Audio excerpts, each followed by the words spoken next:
我现在位于广西省崇左市大兴县的朔龙镇，现在在这条叫黑水河的旁边。这条黑水河呢是中越的边境，现在看到的对岸就是属于越南境内，然后呢这边是属于我国，这边还有一棵不知道叫什么的树啊，上面结满了这种果实。下一站准备去德天跨国瀑布去看一下。德天跨国瀑布景区现在在距离景区比较远的地方建立了一个游客接伞中心，一般游客呢需要乘坐摆渡车前往景区。如果说是自驾的话，也是可以进入景区的，靠近核心景区外围的。核心景区外围有比较多的酒店，如果说你在景区旁边预定了酒店民宿，那也是可以自驾进去的。如果没有预定酒店，只是当天过去游玩的话，不建议自驾进去。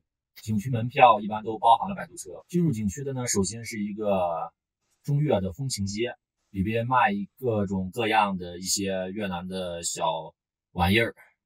德天跨国瀑布位于广西崇左市大兴县朔龙镇和越南的高平省玉溪镇交界的边境线上，是亚洲的第一大跨国瀑布。景区是中越的合作旅游区，5A 级风景区。景区以归春河为轴线，山清水秀瀑美，是非常典型的喀斯特地貌，而且是电视剧《花千骨》的主要区景点。景区呢建议买竹筏门票，30元一位。进入景区后，从竹筏上客点，乘坐竹筏绕瀑布环绕1周，可以近距离的感受瀑布的风景。如果说是没有购买竹筏票的话，需要沿着步行道走到瀑布下。到达瀑布以后，可以去836界碑去拍个照，去德天寺广场与中越风情街、中越跨境街去逛一下。然后呢，此时你有2个选择。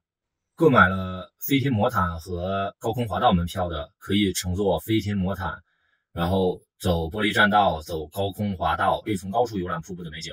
如果说是没有购买登高门票的话，免费也可以走步行道上山，从高处观看整个瀑布的美景。回到山下以后，步行经过1号观景台、2号观景台、3号观景台、4号观景台、5号观景台。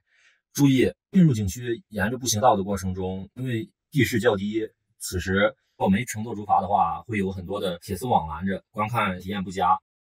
1到5号观景台地势较高，可以完整的观看到瀑布的全貌。